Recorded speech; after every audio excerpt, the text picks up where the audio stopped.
हाथरस जिले के सिकंदराराव कस्बे से एक दर्दनाक घटना सामने आई है, जहां बीएलओ मतदाता सूची पुनरीक्षण अधिकारी के रूप में कार्यरत कमलकांत शर्मा की हार्ट अटैक से मौत हो गई। बताया जा रहा है कि सोमवार की शाम वह अपने घर पर चक्कर खाकर अचानक गिर पड़े। परिवार के लोग आनंद फानन में उन्हें इलाज के लिए अलीगढ़ ले जा रहे थे, लेकिन रास्ते में ही उन्होंने दम तोड़ दिया।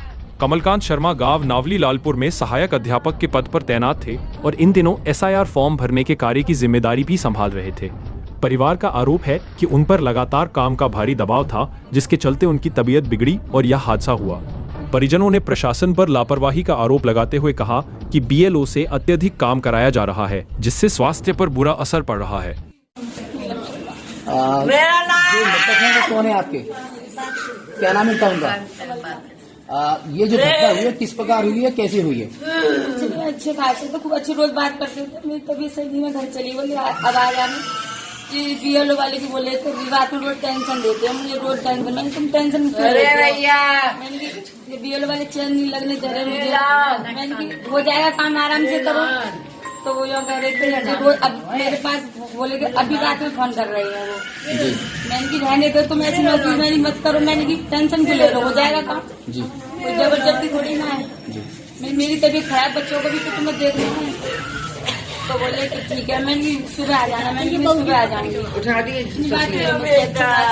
बात कर जब सुबह देखा गया तो किस प्रकार, क्या तबीयत खराब थी या क्या कारण था? नहीं सही थे, स्कूल जा रहे थे। हाँ बोले जब फॉर्म जमा करने जाऊंगा, काम चल रहा है तो मैंने की मैं तुम चले जाना, मैं सुबह आ जाऊंगी। तो जब तक मैं देखी तो तबीयत खराब हो गई, एकदम घबराहट हुई है। घबराहट बेचैनी हो रही है। तब फिर हम ले गए थे। अच्छा, क्या कारण रहा? जैसे कि क्या डिप्रेशन में ये जैसे एसआईआर चल रहा है? हाँ, इसकी डिप्रेशन थी। कोई हम कहते थे बार बार बेचैनी लग रही है, दिमाग खराब, टेंशनबाजी कर रही है। अधिकारियों के दबाव के कारण लग रहा है डिप्रेशन में आकर इस तरह की घटना हुई है। कितने बच्चे थे? 4 बेटे। जब अभी आप कहाँ थी, मायके में थी या? वहीं इस मामले में जिलाधिकारी ने कमलकांत शर्मा की मौत को आकस्मिक बताया और कहा कि पोस्टमार्टम रिपोर्ट आने के बाद ही वास्तविक कारण स्पष्ट होगा। उन्होंने यह भी घोषणा की कि मृतक के बच्चों की सहायता के लिए 1 दिन का वेतन सभी कर्मचारियों से एकत्र किया जाएगा, जिससे राशि को एफडी के रूप में जमा कर उनके भविष्य के लिए उपयोग किया जाएगा। डीएम ने आगे कहा कि जिला प्रशासन बच्चों की पूरी पढ़ाई का खर्च उठाएगा, ताकि आर्थिक तंगी उनके भविष्य में बाधा न बने।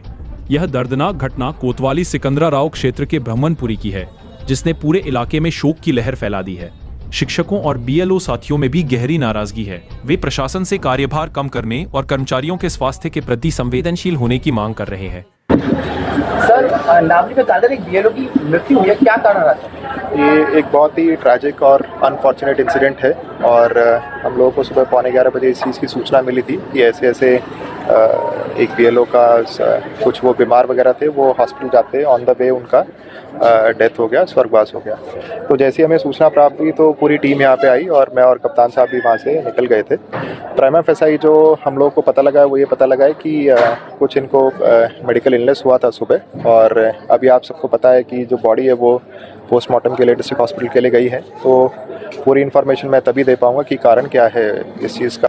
हम लोगों ने, क्योंकि देखिए कोई भी सरकारी कर्मचारी है और सरकारी कार्मिक, यदि उसकी इन परिस्थितियों में किसी भी प्रकार से यदि उसके साथ ऐसा होता है तो बेसिकली पूरा जिला प्रशासन एक परिवार है। और हम लोगों ने ये ध्येय के साथ ये निर्णय लिया है कि हम लोग 1 दिन की सैलरी, क्योंकि इनके 4 बच्चे हैं और ही सर्वाइव्ड बाय हिज वाइफ और इनकी मदर है, तो हम पूरे 1 दिन की सैलरी इनके 4 बच्चों के नाम एक तो एफडी कराएंगे।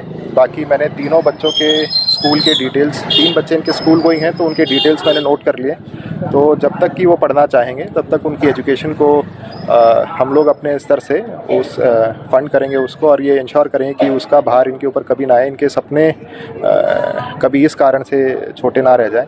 साथ ही साथ क्योंकि इनका दौरान इस तरीके से मृत्यु हुआ है तो डाइंग इन हार्नेस में हम लोग प्रयास करेंगे कि उनकी जो वाइफ है, मुझे बताया गया है कि अभी वो इंटर पास है, अभी ऐसी परिस्थिति नहीं है कि मैं उनसे ज़्यादा सवाल पूछ सकूं, लेकिन वो इंटर पास हैं और जो भी हम लोग उनको डाइंग इन हार्नेस में या फिर अन्य कॉन्ट्रैक्चुअल नौकरी जॉब का प्रयास कर सकते हैं वो हम लोग करेंगे। इमीडिएटली मैंने सारे डिटेल्स वगैरह इसके नोट करा लिए और जैसी और सूचना है कि मैं आप लोगों को दे दूँगा। ये एक अच्छे कार्मिक थे और इनका ऐसा नहीं है कि किसी अन्य कारण से इनका कोई लॉस हुआ है। इनका काम भी अच्छा था, मैंने वो काम भी चेक कराया है, तो कोई अंडर प्रेशर वगैरह की कोई ऐसी बात नहीं है। लखनऊ की हर बड़ी हलचल, अपराध की सच्ची खबरें, द लखनऊ टाइम्स, सबसे तेज, सबसे सही।